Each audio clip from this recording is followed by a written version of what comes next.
నమస్తే friends, welcome back to Ratna life style.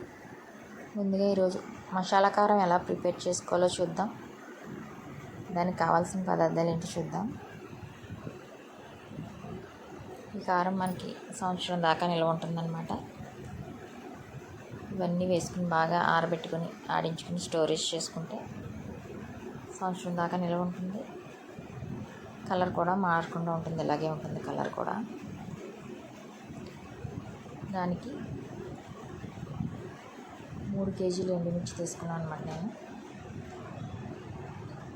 కారంకాయలు 3 కేజీలు తీసుకుని బాగా ఒక 5 రోజులు బాగా ఆరబెట్టుకుని దాంట్లో కావాల్సిన మసాలా సామాన్లు కూడా ఏమేమి వేసామో చూద్దరు. కానీ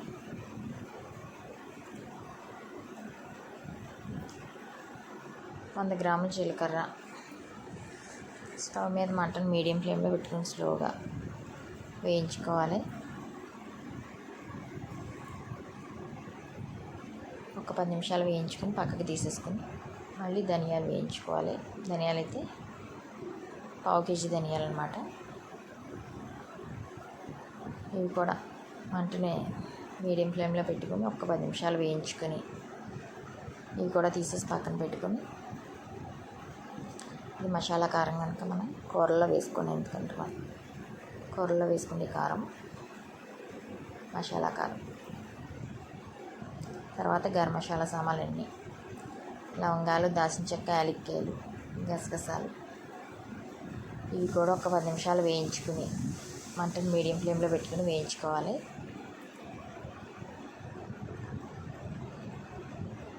వేగిన తర్వాత ఇవి కూడా పక్కకు తీసేసి పెట్టుకుని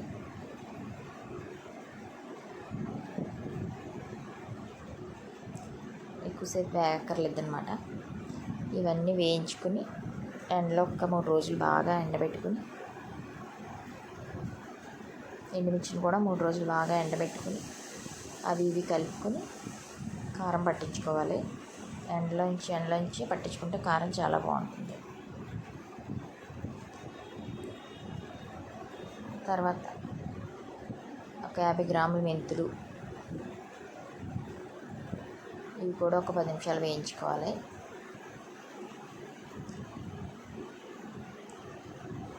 ఆవాలు కూడా ఒక 50 గ్రాముల ఆవాలు కూడా వేసుకుని రెండు కలిపి ఒక 10 నిమిషాలు వేయించుకుని ఇవి కూడా తీసి పక్కకు పెట్టుకోవాలి.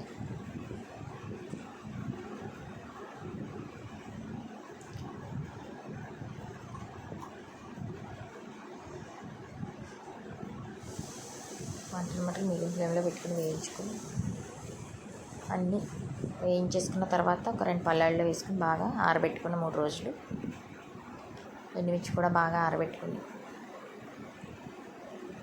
ఎండుమిర్చి ఈ మసాలా సామాన్లు అన్నీ వేయించుకున్నాయి. ఈ పసుపు కమ్ములు పావుంటాలు అంటారు అన్నమాట. వీటిని అది పావుంటాలు మటుకు బాగు చేసుకోవాలి, లేకపోతే మట్టి ఉంటుంది. బాగా క్లీన్ చేసేసుకుని ఆరబెట్టుకుంటే సరిపోతుంది. అవి వేయించుకోకర్లేదు. పసుపు కొమ్ములను ఆంటాలు వేయించక్కర్లేదు అనమాట. నేను ముందుగా వేయించుకుని ఎండలో పెట్టుకున్న మసాలా సామాన్లు బాగా ఆరబెట్టుకున్న ఎండుమిర్చి మసాలా సామాన్లను దాంట్లో వేసేసుకుని కూరకారంలా పట్టించుకుంటే బాగుంటుంది ఫ్రెండ్స్. కూరల్లో, నాన్ వెజ్ కూరల్లో కానీ వెజ్లో కానీ మన కారం ఎక్కువ వేసుకోక్కర్లేదు. ఒక 2-3 స్పూన్లు వేసుకుంటే సరిపోతాయి. కూర క్వాంటిటీని బట్టి టేస్ట్ మటుకు చాలా బాగుంటుంది ఇలా ఆడించుకుంటే కారం. మనం ముందుగా వేయించుకుని ఎండబెట్టుకున్న మసాలా సామాన్లన్నీ కూడా దాంట్లో వేసేసుకుని మిర్చిలో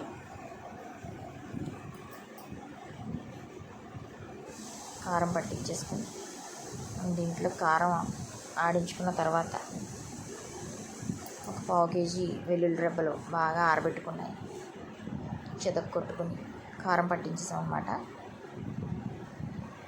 కారం ఆడిస్తే డబ్బాతో వచ్చింది. ఈ 3 కేజీల ఎండుమిర్చికి ఈ కారం వచ్చింది. మసాలా సామాన్లు అన్నీ కలిపి మొత్తం 4 కేజీలు వచ్చిందనమాట. 1/2 కేజీ వెల్లుల్లిపాయలు బాగా ఆరబెట్టుకుని 4 రోజులు అవి లైట్గా చెదగొట్టుకుని ఆ వేడిగా ఉన్న కారంలో కలిపేసి కారం వాడించేసిన తర్వాత కారాన్ని 2 బేషన్లోకి డివైడ్ చేసేసుకుని డబ్బాలో కాకుండా కారాన్ని పళ్ళల్లోకి తీసేసుకుని వెల్లుల్లి డబ్బాలో కాకుండా చెదగొట్టుకున్న వెల్లుల్లిపాయలు దాంట్లో వేసుకుని కారం వేడిగా ఉన్నప్పుడే కలిపేసుకోవాలన్నమాట. బాగా ఒకసారి మనం ఇందులో 2 పళ్ళల్లో వేసుకున్నాం. దాంట్లో వేసేసుకుని వెల్లుల్లిపాయలు బాగా కలుపుకొని బాగా చల్లారిన తర్వాత మనం డబ్బాల్లోకి కానీ జాడీలోకి కానీ ఎత్తి పెట్టుకుని స్టోరేజ్ చేసుకుంటే సంవత్సరం దాకా నిల్వ ఉంటుంది ఫ్రెండ్స్. ఇలా ఆడించుకున్న కారం మనకి నాన్ వెజ్ కర్రీస్లోకి చాలా బాగుంటుంది. మసాలా కారం కనుక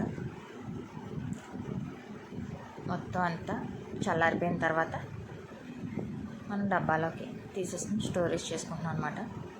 ఇలా ఆడించుకుంటే కలర్ మారకుండా 1 year దాకా నిల్వ ఉంటుంది. ఇది మీరు కూడా మసాలా కారం ఎలా ఆడించుకొని ట్రై చేసి మీకు ఎలా కుదిరింది మాకు కామెంట్ చేయండి ఫ్రెండ్స్.